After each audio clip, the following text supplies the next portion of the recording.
what's the best way to study for the IELTS exam? The answer to that question depends a lot on you, on your English level, on how much time you have, on what kind of band score you're hoping to achieve, right? So everybody's study plans will be a little bit different. In this lesson, I'm just going to give you some advice about different aspects of your study that you should focus on in order to get the most out of your studies and to make a realistic plan for you. Okay, so we're going to focus on two basic elements of IELTS study in this lesson. The first is just learning the exam, learning the test. This involves learning about format, right? The different types of questions, what the directions will be, all of that kind of thing. It'll be related to strategy, so how to approach each type of question in the best way possible. It'll also be about timing, right? How to manage your time in, let's say, the reading section, where timing is extremely limited, or how to understand how to take the full test, a long 2-hour and 45-minute test without any breaks, right? You need practice with that kind of thing before you really understand or know how well you're going to do at it. So if your English skills are already as strong as you want them to be, okay, and all you really need is to learn about the test, most students will take about 1 to 3 months in order to really learn the test deeply. After that amount of time, you'll have enough practice where you can really, on test day, know that you understand the test fully. Okay, some of you have less time than that, others may want to take more, but 1 to 3 months is what it takes most students to achieve that goal. Now, if you need to develop your English skills, so not just learn about the test, but really get better at speaking or maybe at writing or at everything, right? If your English needs to be stronger to get the band score you need, then it's going to take you more time. You're going to have to get experience doing the things in English that you need to work on. In other words, if you need to be a better speaker to speak more fluently, that won't happen, obviously, unless you get a lot of experience speaking.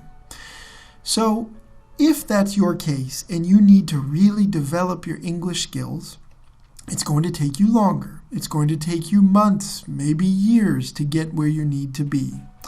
It's important to be realistic about this and to make a plan for how you will get the right experience to improve in the areas that you're weakest at. All right, so let's get some more detailed and specific advice about these two areas, right? Learning about the test and learning English. Okay, so for learning the format, for learning about how the test is structured and the different kinds of questions on the exam, the best thing you can do is to study official practice materials, right? IELTS produces practice questions that they put on their website. They also have full-length practice exams that they offer in book form. I've got a link to some blog posts below that give you the sources for these and places to find these resources, okay? Look there for the official resources. You need to study real practice exam questions because those teach you the format better than any other type of question you can find. They're created by the test creators themselves. Some of them are even maybe real exam questions that have been used before. That's where you need to look to learn the exam format.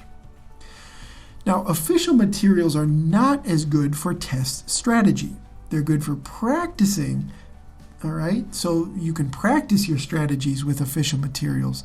But to learn strategies, it's better to go to unofficial sources. Here in your lessons with Magoosh, we're going to be studying lots of different strategies and different ways to approach the exam. That's one source. You may want to look for others as well, books, other resources you can find online. Again, in the blog post below, there are some ideas for you to go look out those kinds of sources. For timing, here's where we want to go back to those official materials, right?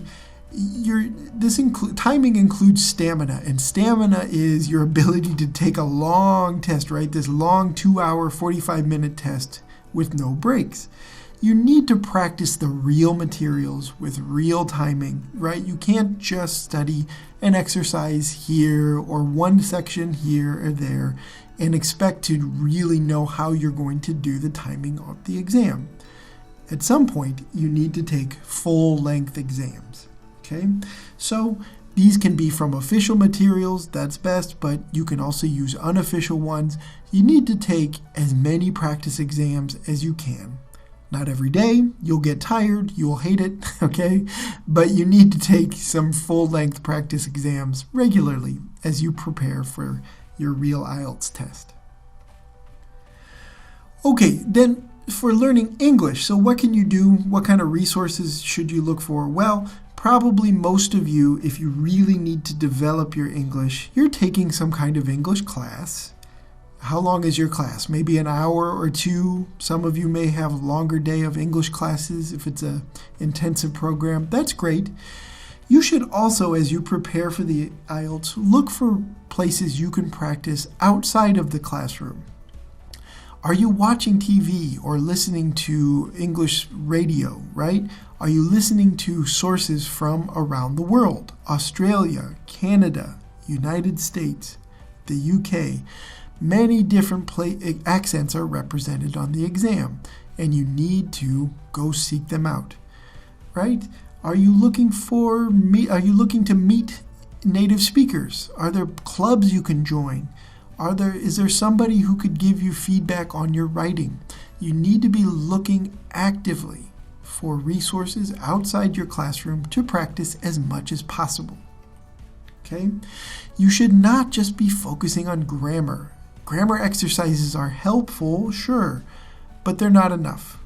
You are going to be tested on how you use English on your IELTS exam, so you need to practice those things and get experience practicing.